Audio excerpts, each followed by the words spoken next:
What is the true measure of wealth? Is it the balance in your bank account, the square footage of your home, the power you wield over others? Or could it be something else entirely? Something you can't quantify, something you can't buy, something that reveals itself only when everything else is stripped away? Today, I want to share the story of a man who had everything money could buy, yet nothing his heart truly needed. A tale of how sometimes the smallest objects carry the heaviest memories, and how a simple silver bracelet became the key that unlocked a fortress of pain. This is the story of Ethan Pierce, a man who believed that value could only be measured in dollars, until a chance encounter with a desperate father and his 6-year-old daughter changed everything. In the towering glass skyscrapers of the financial district, Ethan Pierce had built an empire of numbers. Cold, calculating, precise, just like him. The man of ice, they called him in the business press. The heir who had doubled his family's fortune through sheer ruthlessness, who had never been seen to smile, to falter, to show any sign that a heart beat beneath his perfectly tailored suits. But ice, as we know, can melt. And sometimes the most unexpected warmth comes from the smallest hands. The morning sun glinted off the 50-story glass tower of Pierce Holdings, casting prism-like reflections across the financial district. Inside, on the 48th floor, Ethan Pierce stood at his floor-to-ceiling window, watching the city, below with detached interest. From this height, people looked like ants, tiny, insignificant, scurrying about their meaningless lives, just the way he preferred to see them. The office around him was a testament to power and prestige. Minimalist furniture in blacks and grays, abstract art on the walls, chosen not for any emotional connection but for their investment value. Awards and accolades displayed in a perfectly aligned row on a glass shelf, trophies of conquest rather than celebration. The space was immaculate, sterile, and utterly devoid of warmth, just like the man who occupied it. Ethan's daily routine was as precisely calibrated as the Swiss watch on his wrist. He rose each morning at 5 a.m. in his penthouse apartment, completed a punishing workout with his personal trainer by 6:15, reviewed the Asian markets over a protein shake prepared by his personal chef by 6:45, and was seated at his desk by 7:30 sharp, no deviations, no exceptions. Control was everything. The empire he commanded was vast and growing. Pierce Holdings had started as a local bank 3 generations ago, founded by his grandfather with a single branch and a commitment to helping small businesses grow. Under his father's leadership, it had expanded regionally, maintaining that same commitment to community while gradually adding corporate clients. But under Ethan's cold gaze, it had transformed into an international financial powerhouse, ruthlessly efficient and blindingly profitable. At 38, Ethan had accomplished what most men would need several lifetimes to achieve. Heir to the Pierce banking empire, he had doubled the company's worth in just 5 years as CEO. His name appeared regularly on lists of the most influential people in finance. His net worth had so many zeros that even he sometimes lost count. The Wall Street Journal had called him the most brilliant financial mind of his generation. Forbes had labeled him ruthlessly effective, but no publication had ever described him as kind, generous, or compassionate, qualities that had once defined his sister Ellie. Every morning he woke in his penthouse apartment overlooking the city, the skyline glittering like the empire he commanded. His home was a masterpiece of modern design, all clean lines, sharp angles, and monochromatic color schemes. No photographs adorned the walls, no mementos cluttered the surfaces. It was a space designed not for living but for existing, as sterile and empty as the life he had crafted for himself. "Mr. Pierce," his assistant's voice came through the intercom. "Your 9 o'clock is here." Ethan didn't respond. He didn't need to. Everyone in the building knew that his silence was permission enough. The assistant entered, her heels clicking precisely against the marble floor. "The quarterly reports are ready for your review, and the board is requesting your presence at the charity gala next week." "Which charity?" Ethan asked without turning from the window. "Children's cancer research." A muscle in Ethan's jaw twitched. "Tell them I'll make a donation. Double whatever they're expecting, but I won't attend." "But sir, your father always—" "My father is dead," Ethan cut her off, his voice as sharp and cold as an icicle. "And I am not him." The assistant nodded quickly and left. Ethan returned to his desk, a massive slab of obsidian that dominated the room like a black altar. On it sat a single framed photograph turned face down. He never looked at it, but he could never bring himself to remove it either. Ethan Pierce hadn't always been this way. There was a time, before, when he had laughed easily, when his eyes had held warmth instead of calculation.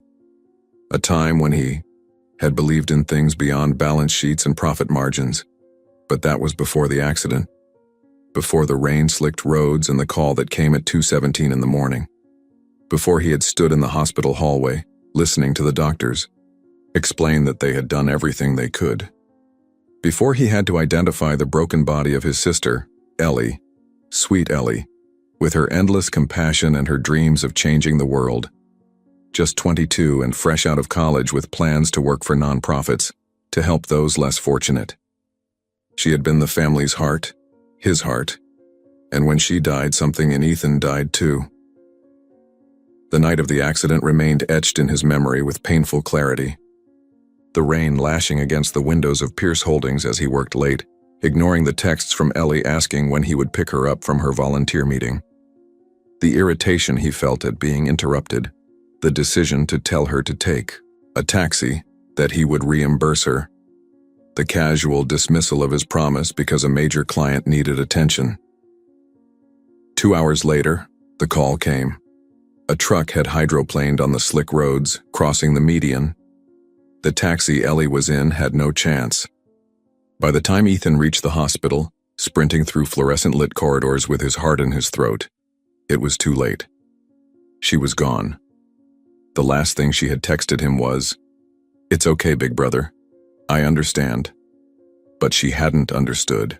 She couldn't have known that he would never forgive himself, that the guilt would consume him like a cancer, eating away at everything soft and vulnerable until only hardness remained. The day after the funeral, he had walked into his father's office at Pierce Holdings and announced that he was taking over as CEO. His father, still lost in grief, hadn't objected. Within a month, Ethan had restructured the entire operation, cutting any division that didn't show immediate profitability, including the community outreach programs that Ellie had so admired. "Sentiment is expensive," he told the board, "and I'm not in the business of charity." That had been 7 years ago. Now Ethan Pierce was known throughout the financial world as the man of ice. Brilliant but merciless. The banker who never said yes unless it guaranteed a substantial return. His days followed the same pattern. Wake before dawn in his empty mansion, exercise with ruthless precision, arrive at the office by 7, make decisions that affected thousands of lives without a flicker of emotion, return home after dark to a chef-prepared meal he barely tasted, and sleep dreamlessly for exactly 6 hours before beginning again. No friends, no relationships, no weaknesses, until today. If this story is resonating with you so far, take a moment to reflect on the walls we build around our hearts. Have you ever known someone like Ethan, or perhaps recognized parts of him in yourself? What pain might someone be carrying behind their cold exterior? Your perspective might help others see beyond the surface. The loan committee meeting was Ethan's least favorite part of the month. Pierce Holdings had built its reputation on corporate accounts and high-net-worth clients, but his father had insisted on maintaining a small division dedicated to small business loans, a remnant of the bank's early days that Ethan hadn't yet managed to eliminate. Today, as the committee reviewed applications, Ethan barely listened. His mind was on the Asian markets and a potential acquisition in Singapore, but then a name caught his attention. Mark Wilson, the loan officer was saying. Single father, requesting $75,000 to open an auto repair shop. He has 10 years of experience, working as a mechanic but no management experience. No collateral except for some outdated equipment. Credit score is average. He struggled after his wife's medical bills but has been consistent with payments since. Next, Ethan said dismissively. The loan officer hesitated. Sir, he's actually waiting outside. He requested a face-to-face meeting. Said he'd wait all day if necessary. Ethan's eyebrows rose. Did he now? A cold smile touched his lips. Well, let's not keep him waiting then. The committee members exchanged glances. They knew that smile. It was the one Ethan wore when he was about to make an example of someone. Mark Wilson entered the conference room with the cautious step of a man entering territory where he didn't belong. He was in his mid-30s with calloused hands and a face that had seen its share of long days. His suit was clean but clearly not tailored, the collar slightly frayed at the edges. Beside him stood a little girl, no more than 6 years old, with dark pigtails and solemn eyes too old for her face. "Mr. Wilson," Ethan said without standing, "I understand you brought a guest to our meeting." Mark's hand tightened around his daughter's. "I'm sorry, sir. My babysitter canceled at the last minute and I didn't want to miss this opportunity." "Opportunity," Ethan repeated, rolling the word around like a sour candy. "Tell me, Mr. Wilson, what opportunity do you see here exactly?" Mark straightened his shoulders. "I've been a mechanic for over 10 years, sir. I know cars inside and out. There's a vacant garage for sale in my neighborhood. Good location, lots of potential. With a loan, I could turn it into something special, create jobs, build a future for my daughter."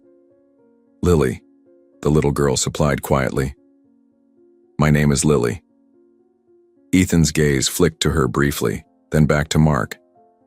"And you believe Pierce Holdings should invest in this dream of yours based on what exactly? Your enthusiasm?" "Based on my experience, sir, and my work ethic. I've never missed a day of work in my life. I have letters of recommendation from previous employers and loyal customers who would follow me to a new shop. I've prepared a business plan." "Yes, I've seen your business plan," Ethan cut him off, not bothering to hide the quotation marks in his voice. He picked up the folder in front of him and flipped through it dismissively. "Projected earnings based on wishful thinking. No marketing strategy worth mentioning. And your collateral is essentially non-existent." Mark swallowed hard. "I know it's a risk, sir, but sometimes the people who need a chance the most are the ones who haven't been given one before." Something flickered in Ethan's eyes, a flash of memory, quickly suppressed. For a moment he heard Ellie's voice. "Sometimes the greatest returns come from the riskiest investments, big brother." But the moment passed, and the ice returned. "A bank is not a charity, Mr. Wilson. We don't give chances. We make investments based on data and probability." Ethan closed the folder with a decisive snap. "And the data tells me that single fathers with no collateral and no business experience are poor risks. The probability of default is simply too high. But I would work day and night to—" "A single dad?" Ethan laughed, the sound like breaking glass. "No collateral? No experience? This is pathetic. Do you think I built this company by saying yes to every sad story that walks through the door?" The conference room fell silent. The committee members stared at their hands, uncomfortable witnesses to the public humiliation. Jenkins, the most senior loan officer, cleared his throat as if to speak, but a glare from Ethan silenced him instantly. This wasn't the first time they had seen their CEO eviscerate an applicant, but something about the presence of the child made this particular rejection feel especially cruel. "Please, sir," Mark said quietly. "I'm not asking for charity. I'm asking for an opportunity to build something, to show my daughter that hard work and determination mean something in this world." Ethan stood, straightening his custom suit. "What you're teaching your daughter, Mr. Wilson, is to believe in fairy tales. Real success requires advantages, education, connections, capital, things you clearly lack." He gestured toward the door. "Now, if you'll excuse me, I have actual business to attend to, with actual businessmen." Mark's face flushed red, but he maintained his dignity. "I understand. Thank you for your time." He turned to his daughter, his voice gentle. "Come on, Lily, let's go." "But Daddy," the little girl whispered, loud enough for everyone to hear, "you said the man would listen. You said he might help." Mark knelt down, looking into his daughter's eyes with a tenderness that caused an unexpected pang in Ethan's chest. "Sometimes, sweetheart, people say no, but remember what we talked about? When one door closes, we find another door," Lily finished, her small face serious. "That's right. Mark stood and took her hand. "There's always another way forward. We just have to keep looking." As they walked toward the door, Ethan called after them, unable to resist a final twist of the knife. "For future reference, Mr. Wilson, business meetings are no place for children. Perhaps next time you apply for a loan you can't repay, you should leave the emotional props at home." Mark paused at the door, his back stiffening. For a moment it seemed he might turn back with an angry retort, but instead he simply squeezed his daughter's hand and led her out of the room. Ethan watched them go through the glass walls of the conference room, a strange hollow feeling expanding in his chest. As the committee members gathered their papers, in uncomfortable silence he walked to the window, seeking the familiar comfort of distance. From the 48th floor, he could see Mark and Lily emerge from the building far below, two tiny figures on the sidewalk. The man's shoulders were slumped in defeat, but the little girl looked up at him with complete trust, taking his hand as they walked away. And then something caught Ethan's eye. A flash of silver and pale blue on the little girl's wrist, catching the sunlight as she reached up to touch her father's face in a gesture of comfort. Ethan's heart stopped. We all face moments of judgment in our lives, times when others look at our circumstances rather than our character. Have you ever been underestimated or dismissed because of what someone saw on the surface? Or perhaps you've been the one making those judgments? Take a moment to reflect on what this part of the story stirred in you. Ethan stood frozen at the window, his breath caught in his throat. That bracelet. He would recognize it anywhere. The delicate silver chain with its distinctive clasp. The pale blue stone that caught the light exactly as it was doing now, far below, on the wrist of a stranger's child. It couldn't be. Without a word to the bewildered committee members, Ethan strode from the conference room and toward the executive elevator. He punched the button for the lobby with enough force to crack the glossy surface. "Sir?" his assistant called after him, hurrying to keep pace in her heels. "Your 10 o'clock is waiting. The merger with Pacific Trust." "Cancel everything," he said, his voice tight with an emotion he hadn't allowed himself to feel in years. "Cancel? But Mr. Harrington flew in from Tokyo specifically for this meeting. I said cancel," Ethan snapped, then immediately regretted his outburst when he saw his assistant flinch. He softened his tone. "Reschedule tomorrow and have the car brought around." "The car? But your driver called in sick today. The replacement won't be here until..." "Then call a taxi, or I'll walk. Just handle it, Diana." The elevator doors closed on his assistant's bewildered face, cutting off her questions. As the car descended, Ethan caught a glimpse of his reflection in the polished metal walls. He hardly recognized himself. The wild look in his eyes, the disheveled hair where he had run his hands through it, the color high in his usually pale cheeks. He looked like a man possessed. Maybe he was. The elevator seemed to descend with excruciating slowness. Ethan's mind raced through possibilities. It had to be a coincidence. A similar bracelet. Nothing more. The world was full of silver jewelry, with pale blue stones. But deep down he knew. That bracelet was one of a kind. He had designed it himself for Ellie's 18th birthday. A delicate silver chain with a rare blue topaz that matched her eyes exactly. On the back of the stone setting, invisible unless you knew where to look, was a tiny engraved symbol. Two overlapping crescents forming a heart. Their secret sign since childhood. The bracelet had been on Ellie's wrist the night of the accident. He remembered seeing it at the hospital, remembered thinking irrationally that somehow the lucky charm, as she had called it, had failed her when she needed it most. And yet here it was, 7 years later, on the wrist of a little girl he had just humiliated. The elevator doors opened and Ethan pushed past startled employees, his eyes scanning the lobby frantically. He burst through the revolving doors onto the sidewalk, looking in the direction he had seen them walking. There, half a block away, the red of Lily's coat was a beacon in the crowd. "Wait!" Ethan called out, surprising himself with the desperation in his voice. "Mr. Wilson, wait!" He ran, ignoring the stares of pedestrians shocked to see the notorious CEO of Pierce Holdings sprinting down the sidewalk in his $1,000 shoes. A homeless man sitting against a building wall nearly dropped his cup of coins as Ethan vaulted over his outstretched legs. A hot dog vendor had to jerk his cart aside as the banker barreled past. His lungs burned. When was the last time he had run, really run, like his life depended on it?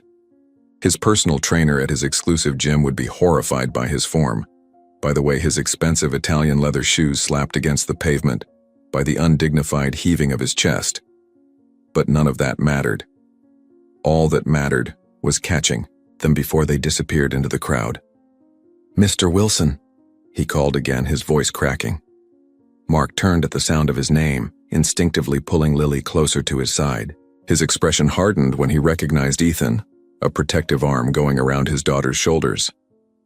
"What do you want?" he asked, the quiet dignity in his voice a sharp contrast to Ethan's disheveled state. Ethan bent over, hands on his knees, trying to catch his breath.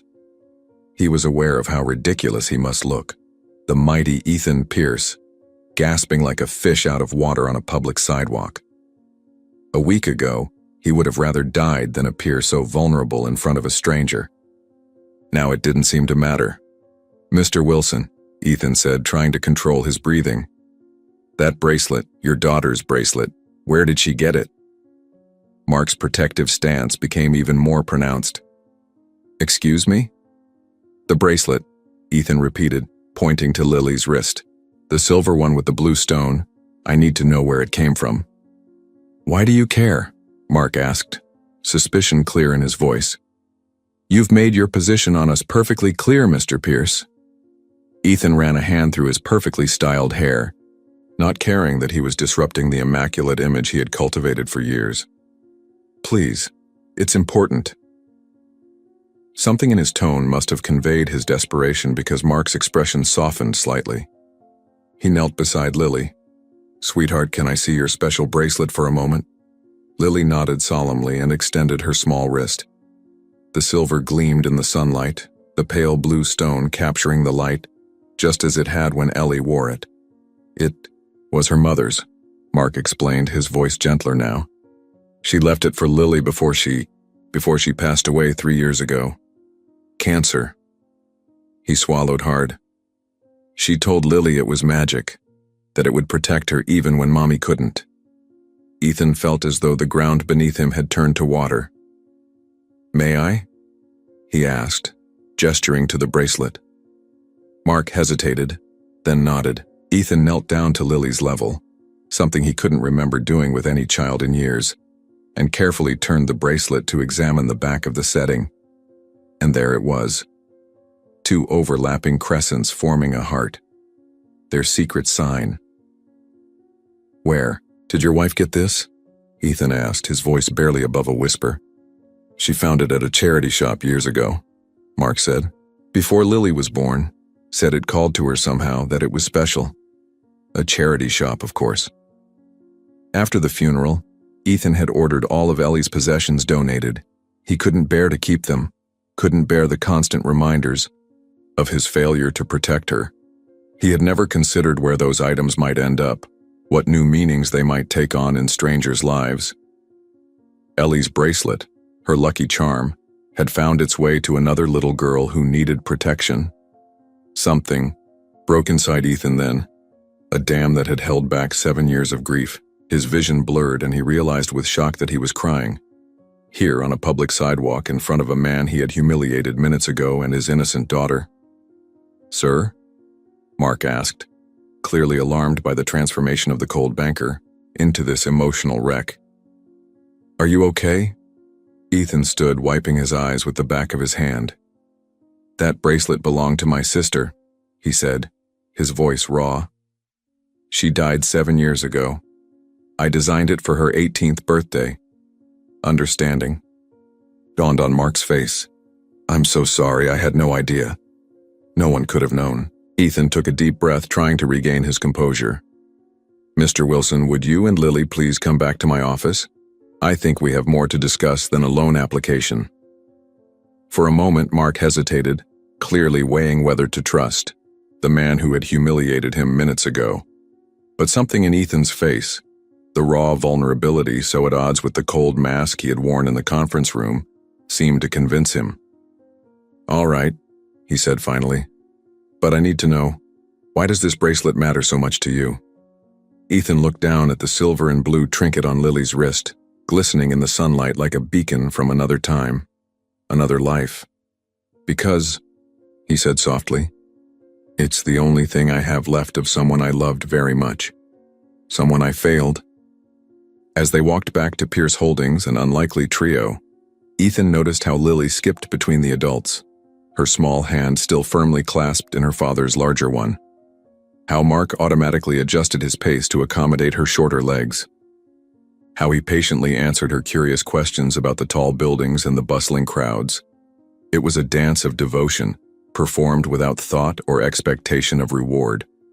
The kind of love Ethan had forgotten existed. They attracted curious glances as they crossed the grand lobby of Pierce Holdings. The security guard's eyebrows rose at the sight of the CEO escorting the man who had been essentially thrown out less than an hour ago. The receptionist nearly dropped her phone. But no one dared to question the man of ice, even when he held the executive elevator for Mark and Lily, even when he knelt down to ask the little girl if she'd like to push the button for the 48th floor. "My sister used to love pushing elevator buttons when she was your age," Ethan told Lily as the doors closed. "She'd run ahead of me and push every single one just to watch me get annoyed."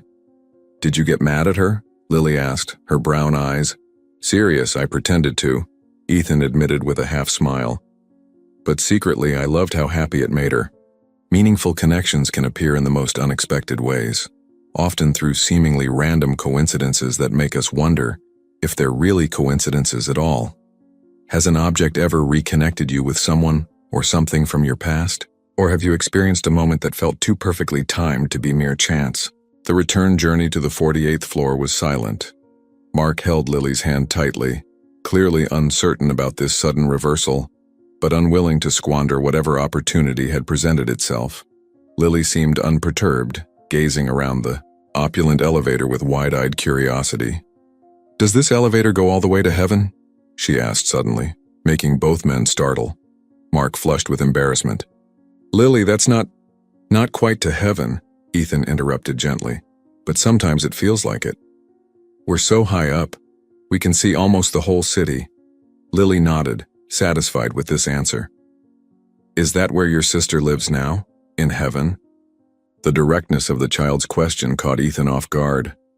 In his world of corporate finance, people spoke in careful euphemisms and calculated implications. No one ever addressed grief so plainly. "Yes," he said after a moment. "I believe she does. My mommy lives there too," Lily offered. "Maybe they're friends." Mark squeezed her hand. "Sweetheart, maybe we shouldn't." "It's all right," Ethan said, and surprisingly, it was. "I think they would be good friends, Lily. My sister loved kind people, and your mom sounds very kind." The elevator doors opened to a flurry of activity. Ethan's assistant Diana stood waiting, her tablet clutched to her chest, her expression a mixture of relief and confusion. "Sir, Mr. Harrington is extremely upset about the cancellation. He's demanding to speak with you immediately. And the board is asking for an update on the Singapore acquisition," and she stopped abruptly, noticing Mark and Lily behind Ethan. Her professional demeanor reasserted itself. "I apologize, I didn't realize you had company. Diana, this is Mr. Wilson and his daughter Lily. Please cancel all my meetings for the remainder of the day and hold my calls." Diana's eyes widened. In 7 years as Ethan's assistant, she had never once heard him cancel a full day of meetings. "Sir, the quarterly projections can wait," Ethan finished firmly. "This is more important." The look of shock on Diana's face almost made Ethan smile. Almost. "And please have lunch brought in for 3, he added. "Something child-friendly." "Of course, sir." Diana's gaze lingered curiously on the unlikely trio before she retreated, already tapping rapidly on her tablet. Ethan's mind was a storm of conflicting emotions. For 7 years, he had prided himself on his control, on the walls he had built around his heart. Now those walls were crumbling, brought down not by force but by the gentle presence of a child's bracelet.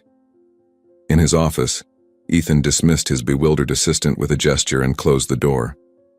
He offered Mark and Lily seats in the sleek leather chairs across from his desk, then hesitated, reconsidering. Instead of taking his usual position of power behind the obsidian slab, he pulled a chair around to sit with them. "I owe you an explanation," Ethan began, his voice still unsteady. "And an apology." Mark sat forward, protective concern in his eyes. "Mr. Pierce, I'm not sure what's happening here, but if that bracelet means something to you, Lily and I—" "Please," Ethan interrupted. "Let me tell you about my sister first." He reached for the face-down frame on his desk and turned it around. The photograph showed a young woman with laughing eyes, the exact shade of the bracelet's stone, her arm thrown casually around a younger Ethan's shoulders. In the picture, he was smiling, a real smile that reached his eyes, nothing like the cold calculations his face had shown in recent years. "This is Ellie," Ethan said softly. "My little sister. She was 22 when she died in a car accident. 7 years ago." Lily leaned forward, studying the photograph with solemn intensity. "She's pretty," she said. "She has eyes like my bracelet." Ethan nodded, surprised by the child's perception. "That's why I chose that stone, to match her eyes." He looked at Mark. "I designed that bracelet for her 18th birthday, had it custom made. The symbol on the back, 2 crescents forming a heart, was something we came up with as kids. Our secret sign." He turned back to the photograph, running his finger lightly over Ellie's smiling face. "Ellie was the heart of our family. She was studying social work, wanted to help people who had been dealt a bad hand in life. She believed everyone deserved a chance." His voice caught. "She would have hated what I've become." Mark shifted uncomfortably. "Mr. Pierce?" "After she died," Ethan continued as if he hadn't heard, "I couldn't bear to keep her things around. They were accusations, reminders of my failure. I was supposed to pick her up that night. If I had left work on time instead of staying for one more meeting, she wouldn't have taken that taxi. She wouldn't have been on that road when the truck lost control." The office fell silent except for the faint hum of the climate control system. Even Lily seemed to understand the weight of the moment, sitting perfectly still beside her father. "I had everything of hers donated," Ethan said after a moment. "I never thought about where it all went. Never imagined her bracelet would find its way to another little girl." He looked at Lily with wonder. "Never imagined it would find its way back to me when I needed it most." "Needed it?" Mark asked. Ethan ran a hand through his hair again, a gesture that was becoming habitual in this strange, unraveling day. "I've been lost for years. Building this empire, making more money than I could ever spend. And for what? I've been so focused on creating a legacy that I forgot to live a life Ellie would have been proud of." He turned to Mark with new eyes, seeing not a risky investment but a father trying to build a future for his child, just as Ethan had once tried to protect Ellie. "Tell me about your wife," Ethan said quietly. Mark seemed surprised by the request, but after a moment, his face softened. "Her name was Sarah. We met in high school. She was the valedictorian. I was the guy who could fix anything with an engine. Everyone thought we were a strange match, but she saw something in me that no one else did." His eyes grew distant with memory. "She was a teacher, elementary school, loved her students like they were her own. When we had Lily, she was the happiest I'd ever seen her." His voice broke slightly. "The cancer came fast. Stage 4 by the time they caught it. She fought hard, but she was brave," Lily chimed in, looking up from where she was carefully arranging a set of paper clips she had found on Ethan's side table. "Mommy was the bravest person in the whole world." "Yes, she was, sweetheart," Mark agreed, his voice thick with emotion. "How long has she been gone?" Ethan asked gently. 3 years now," Mark replied. "Lily was just 3 when Sarah passed. Young enough that the memories are already starting to fade." His face clouded with sadness. "Sometimes that feels like the cruelest part, knowing that Lily won't really remember her mother's laugh, or the way she'd make up silly songs about everyday things, or how she could make a scraped knee feel better with just a kiss and a funny face." I remember her smell, Lily said unexpectedly, like flowers and cookies. Mark smiled, a tender look passing between father and daughter. That's right, sweetheart. Mommy always smelled like roses and vanilla. And I remember the stories, Lily continued. The ones about the brave princess who saved the kingdom with kindness instead of swords. Your mom told you those stories? Ethan asked. Lily nodded solemnly. Every night. Daddy tries to tell them now, but he doesn't do the voices, right? Mark laughed softly. It's true, Sarah was a much better storyteller than I am. Lily leaned against her father, a wordless comfort. Mark wrapped his arm around her shoulders. The medical bills were, well, you can imagine. I had to sell our house, move us into a small apartment. Sarah made me promise I'd give Lily a good life, that I'd follow my dream of opening my own shop. He looked down at his calloused hands. I've been saving every penny, working double shifts. The owner of the garage where I work is retiring, willing to sell me some of his equipment at a good price. The loan, it would have made the difference.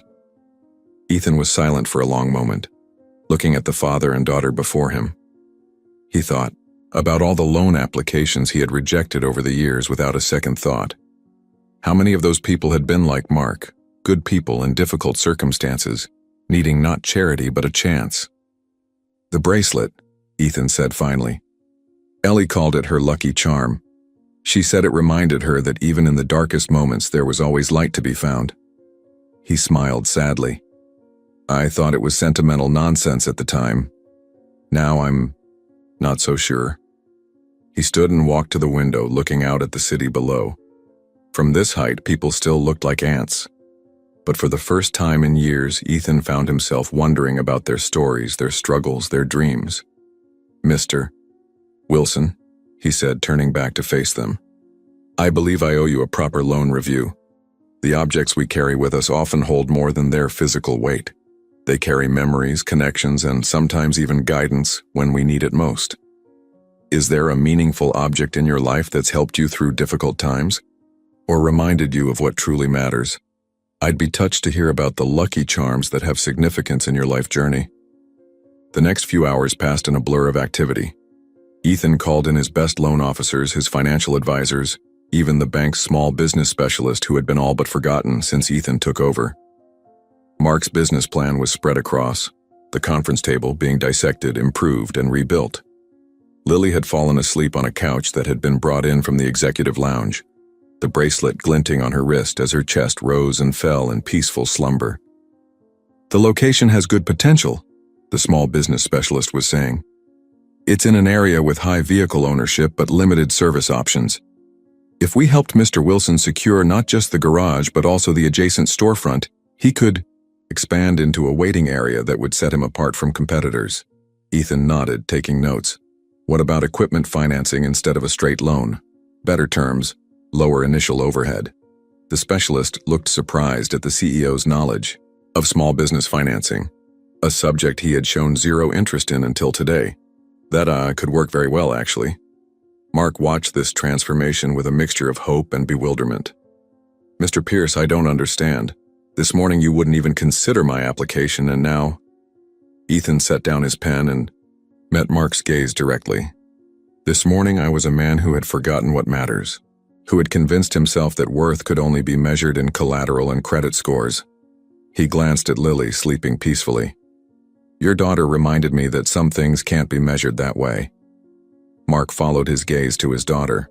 She has that effect on people, he said softly, just like her mother did. As the afternoon wore on, the plan for Wilson Automotive took shape. Not just a repair shop, but a comprehensive service center specifically designed to be family-friendly, with a comfortable waiting area where parents could work or children could play while their vehicles were being serviced. Most repair shops are intimidating for single parents, Mark explained, growing more animated as he shared his vision. You either have to find childcare or bring your kids to sit in a dirty waiting room with nothing to do. Sarah always said it was an overlooked market, parents who need their cars fixed but can't leave their children. Ethan listened, seeing not just a business opportunity, but a reflection of the compassion Ellie had valued so highly. This wasn't just about money anymore. It was about creating something that would genuinely help people like Mark, people trying to balance parenthood with survival in a world that rarely accommodated both. By evening, when most of the Pierce Holdings staff had gone home, Ethan and Mark were still talking. The loan officers and advisors had been dismissed hours ago, leaving just the two men and the sleeping child. "Why are you doing all this?" Mark asked finally, the question that had been hovering between them all day. Ethan was silent for a moment, choosing his words carefully. "When Ellie died, I thought the only way to honor her memory was to be successful, to build something impressive, something that would last. I thought that was what a legacy meant." He shook his head. "I was wrong." He looked at the bracelet on Lily's wrist, catching the last rays of sunset through the window. A legacy isn't about buildings or bank accounts. It's about the lives you touch, the differences you make. Mark nodded slowly. "Sarah used to say something similar, that at the end of our lives, the only wealth that matters is the love we've given away." "Your wife sounds like she and my sister would have gotten along well," Ethan said with a sad smile. "I think they would have," Mark agreed. Then, after a hesitation, "Mr. Pierce, about the bracelet." "It belongs to Lily now," Ethan said firmly. "That's where Ellie would want it to be." As Mark gently woke his daughter and prepared to leave, Ethan made a decision. He picked up his phone and dialed a number he hadn't called in years. "Thompson? It's Ethan Pierce." "Yes, I know it's been a while. I need you to prepare the lake house for guests this weekend, and I'd like you to find something in storage for me. The box labeled Ellie's Projects." "Yes, that's the one. Thank you." He hung up and turned to Mark and Lily. "Mr. Wilson, Mark, I have a proposition for you. Before we formalize any loan agreements, I'd like you and Lily to join me at my family's lake house this weekend. There's something there I think you should see. We all have moments when we're forced to reconsider what truly matters in life. Sometimes it takes a dramatic event to shift our perspective, while other times it's the quiet wisdom of a child that opens our eyes. What has caused you to reevaluate your priorities or change your path?" The Pierce family lake house was not what Mark had expected. From the way Ethan had described his privileged upbringing, Mark had imagined a palatial mansion with manicured grounds and ostentatious luxury. Instead, they pulled up to a rustic cabin nestled among pine trees, its wooden deck extending over the crystal-clear water of the lake. "This was Ellie's favorite place," Ethan explained as he helped them with their modest overnight bags.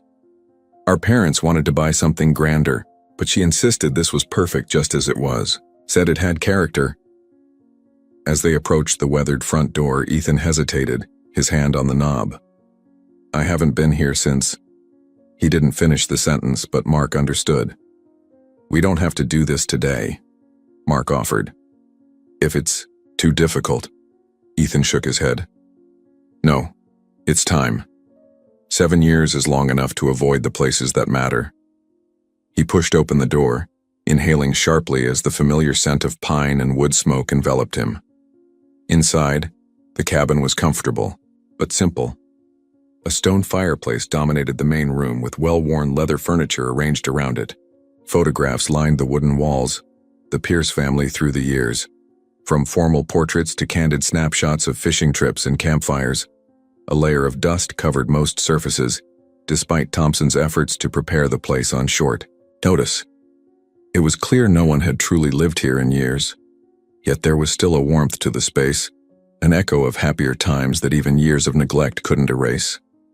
"It's beautiful," Mark said sincerely. "It reminds me of my grandfather's cabin in Minnesota.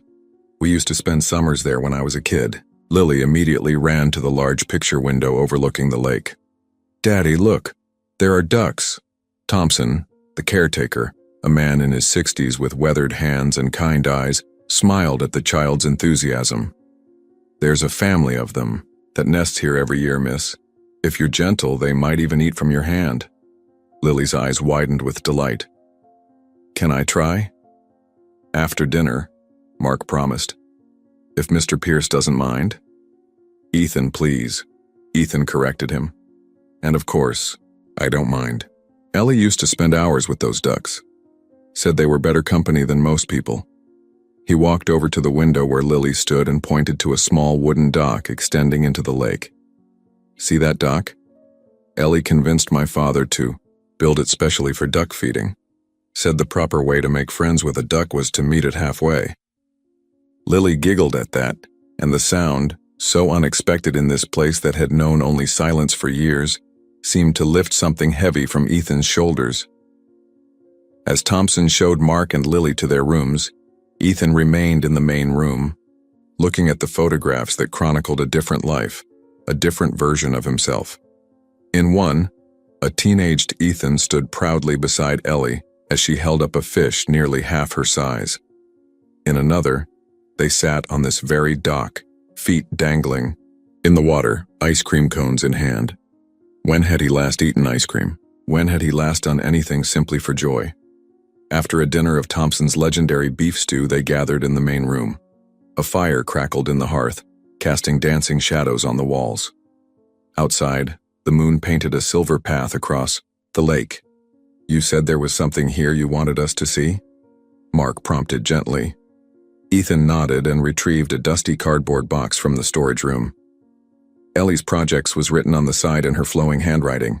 After college, Ellie worked briefly at a community center in one of the city's poorest neighborhoods, Ethan explained, as he set the box on the coffee table. She was developing programs to help single parents, particularly fathers. She said, they were an overlooked group facing unique challenges without much support. Mark looked surprised. That's exactly what I've experienced. There are resources for single mothers, but for fathers? Exactly, Ethan said. Ellie noticed the same thing. She was working on a proposal for a foundation that would offer targeted assistance. Everything from parenting classes designed specifically for men to career development that accommodated childcare needs. He opened the box and carefully removed a thick binder filled with Ellie's research, program outlines, and passion project that had died with her. She was going to present this to our father the weekend after the accident, ask for Pierce Holdings to fund the foundation as part of its community outreach. What happened to the proposal? Mark asked. Ethan's face darkened with shame. Nothing. After she died, I packed everything away, dismantled the community outreach division entirely, decided Pierce Holdings would focus exclusively on profit. He handed the binder to Mark. I thought I was being practical, honoring my family by building a stronger company. But I was just running from grief, burying her dreams along with her. Mark carefully paged through the binder, his expression growing more amazed with each turn. This is incredible. She had thought of everything. Childcare solutions, flexible work arrangements, financial literacy programs. This would have helped so many families like mine. Lily, who had been quietly playing with a deck of cards Thompson had given her, looked up at the change in her father's voice. Daddy, are you sad? Mark shook his head, smiling through the emotion. No, sweetheart. I'm just thinking about how sometimes people come into our lives exactly when we need them, even if we've never met them. Ethan watched the interaction between father and daughter, feeling a warmth spreading through his chest that had nothing to do with the crackling fire.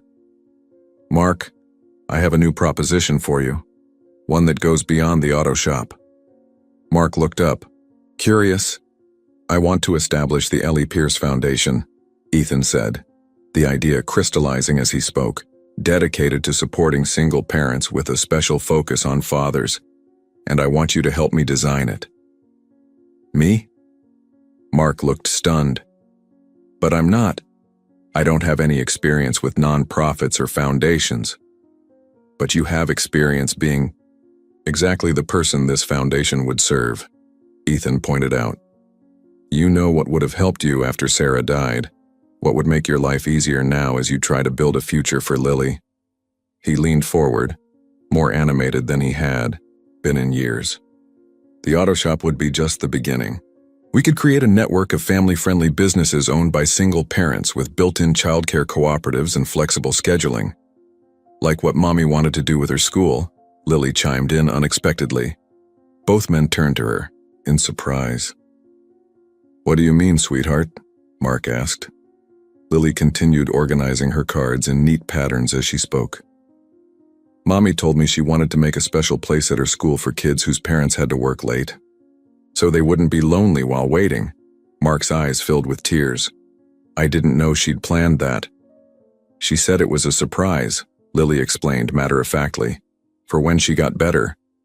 The room fell silent, except for the popping of the fire. In that moment, Ethan felt as though both Ellie and Sarah were present somehow, their dreams converging in this cabin through the unlikely connection of a silver bracelet.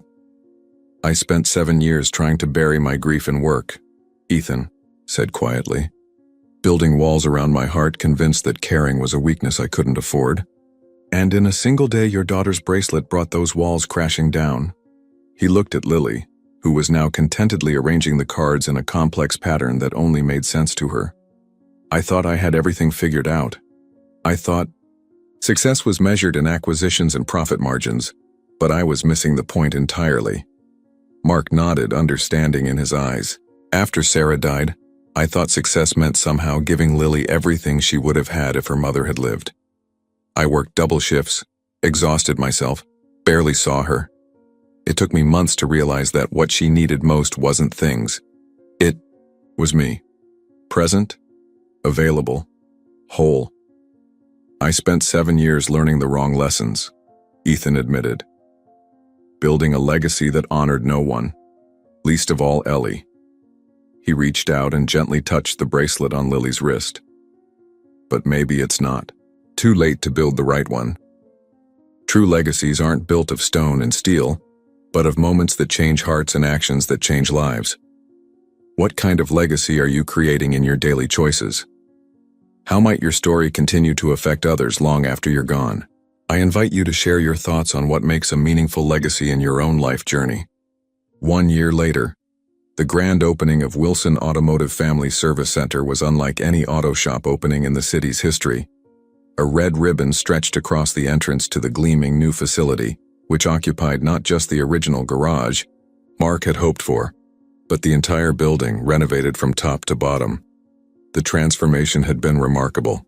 What had once been a dilapidated old garage with peeling paint and outdated equipment was now a state-of-the-art facility that gleamed in the morning sunlight. The exterior had been painted a warm blue, the exact shade of Ellie's eyes and the stone in Lily's bracelet, with accents of silver. A large sign above the entrance featured a stylized logo, a wrench crossed with a child's building block, symbolizing the unique focus of the business. In addition to state-of-the-art service bays equipped with the latest diagnostic technology, there was a comfortable waiting area that looked more like a modern cafe than an auto shop. One section was specifically designed for children, with books, games, and a homework area. The adjacent space had been transformed into a co-working area where parents could be productive while waiting for their vehicles. But most revolutionary was the connected childcare center, Sarah's Place, where customers could leave their children in qualified hands if their repairs required more time. For single parents who had no backup, this innovation alone was worth its weight in gold. Through the large windows, Ethan could see that every detail had been carefully considered. Changing tables in all restrooms, nursing rooms for mothers, height-appropriate sinks and toilets for children. There were healthy snacks available, quiet rooms for naps, and a small outdoor play area that was fully visible from the service counter, so parents could keep an eye on their children while handling paperwork. It was everything Mark had dreamed of and more. A place designed by a single parent who understood exactly what other single parents needed. The crowd gathered for the opening was diverse. Local officials, neighboring business owners, media, and, most importantly to Mark, dozens of single parents and their children, invited specially for the occasion. Many of them clutched flyers explaining the first month free maintenance program specifically for single-parent households, funded by the newly established Ellie Pierce Foundation. The foundation had become Ethan's passion over the past year. After decades of treating money as nothing more than numbers on a spreadsheet, he had discovered the profound joy of using his wealth to create genuine change. The old Ethan would have scoffed at such sentimentality. The new Ethan couldn't imagine living any other way. Already, the foundation had launched 4 initiatives: a scholarship program for children of single parents, a career mentorship program, connecting single parents with professionals in their desired fields, a housing assistance fund to help single-parent families secure safe, affordable homes, and of course, the business incubator that had helped bring Wilson Automotive to life. In just 1 year, they had touched hundreds of lives. By the 5-year mark, Ethan's financial projections, still as meticulous as ever, showed they would reach thousands. It was a different kind of empire than the one he had spent his life building, but infinitely more meaningful. Ethan stood, slightly apart from the crowd, watching as Mark prepared to cut the ribbon. The past year had transformed both men. Mark stood straighter now, confidence in his bearing that came from being truly seen and valued. His dream had not only come true, but had expanded beyond anything he had initially imagined. And Ethan, the changes in him were even more profound. Gone was the cold, calculating man of ice. His custom suits had been replaced by more casual attire, his rigid schedule by one that allowed for spontaneity and joy. The dark circles under his eyes had vanished, along with the permanent furrow between his brows. Most striking of all was the smile that now came easily to his lips, a genuine expression that reached his eyes in a way it hadn't for 7 long years. "Uncle Ethan!" Lily called, breaking away from her father's side to run to him. At 7, she was taller now, but she still wore the silver bracelet with the pale blue stone, a permanent connection between past and future. Ethan crouched down to her level, something that felt natural now after countless evenings spent playing board games and helping with homework. "Ready for the big day, Firefly?" "Uh-huh," she nodded seriously. "Daddy's nervous, though. His hands are all sweaty." Ethan laughed.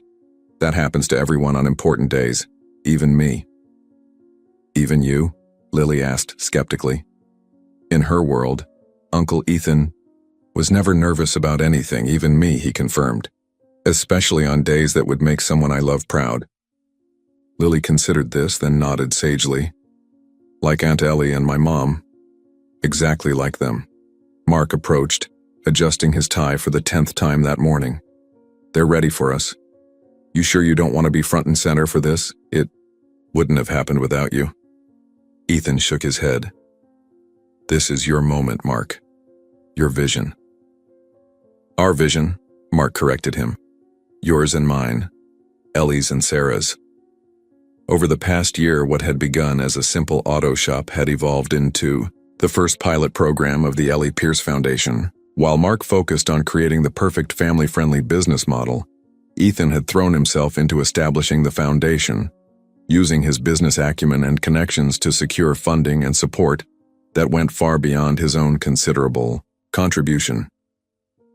Together, they had developed a comprehensive program that offered not just financial assistance to single parents with viable business ideas, but also mentorship, childcare solutions, and a supportive community. Wilson Automotive was just the beginning. 3 more single-parent businesses were already in development, with dozens more applications being reviewed. The morning of the grand opening, Ethan had visited Ellie's grave for the first time in years. He had stood in the quiet cemetery, the early morning mist swirling around the headstones, and told his sister everything. About Mark and Lily. About the bracelet that had found its way back to him just when he needed it most. About the foundation that bore her name and the lives it was already changing. "You always said I was smart but not wise," he had whispered to the cold marble. "You were right, of course, you usually were." He had placed a small bouquet of forget-me-nots, her favorites, against the stone. "I think I'm finally learning the difference." Now, as Mark prepared to address the crowd, Ethan felt a presence beside him. Thompson, who had become not just a caretaker but a friend over the past year, handed him a small velvet box. "She would have been proud, sir," the older man said quietly. Ethan nodded, unable to speak around the lump in his throat. He opened the box to reveal another silver bracelet with a pale blue stone, identical to the one Lily wore but sized for an adult. On the back of the setting were the 2 overlapping crescents forming a heart. "I had it made for you," Thompson explained. "Thought you might want your own reminder." Ethan slipped the bracelet onto his wrist, feeling its weight, light in reality but heavy with meaning. "Thank you, old friend." Mark's voice rang out across the gathered crowd. "Welcome to the grand opening of Wilson Automotive Family Service Center, the first of what we hope will be many businesses supported by the Ellie Pierce Foundation." As applause echoed, Ethan touched the bracelet on his wrist and whispered, "I finally did something you'd be proud of, Ellie." In that moment, he could almost hear her reply, "I was always proud of you, big brother. I just wanted you to be proud of yourself." The past year had taught Ethan what no balance sheet or quarterly report ever could, that true wealth couldn't be measured in dollars and cents. It was calculated in smiles shared, in burdens lifted, in lives touched, in bracelet moments that connected strangers across time and space, weaving them into a tapestry of meaning that transcended individual threads. As Mark cut the ribbon and the crowd cheered, Lily slipped her small hand into Ethan's. He looked down at her upturned face, at the trust and love shining in eyes so like her mother's, and he knew with absolute certainty that he had finally found the legacy he was meant to build. Not in the cold marble halls of Pierce Holdings, but here, in a converted auto shop where single parents could find not just services for their vehicles, but support for their journeys. A legacy not of money, but of meaning. A legacy worthy of the bracelet that had brought them together. As our story comes to a close, I invite you to carry its message forward in your own life. Remember that sometimes the poorest man leaves the richest legacy, not through wealth or power, but through love, kindness, and compassion that ripples outward in ways we may never fully see. What small act of kindness might you perform today that could become someone else's bracelet moment? How might you redefine success in your own life to include not just what you achieve, but who you become and who you help along the way? The bracelet in our story was more than just silver and stone. It was a physical reminder of love that transcended time, loss, and circumstance. It became a bridge between two families, two stories, two futures. And perhaps that's the greatest power we possess as human beings. The ability to be bridges for one another, connecting isolated islands of pain into continents of healing. Every day, we have opportunities to be that silver bracelet in someone else's story. A listening ear when someone is drowning in silence. A helping hand when the burden seems too heavy to bear alone. A word of encouragement when doubt threatens to overwhelm hope. These moments cost us little, but their value is immeasurable. They create ripples that extend far beyond what we can see, touching lives in ways we may never fully comprehend. Just as Ethan never imagined his sister's bracelet would one day return to heal his broken heart, we cannot know how our smallest acts of kindness might become another person's salvation. If this story touched your heart, I'd be honored if you'd share it with someone who might need its message today. And remember, the most precious things we possess are not the things we can hold in our hands, but the love we hold in our hearts. Until next time, may you recognize the true wealth in your life, and may you create a legacy of love that outlasts anything money could ever buy.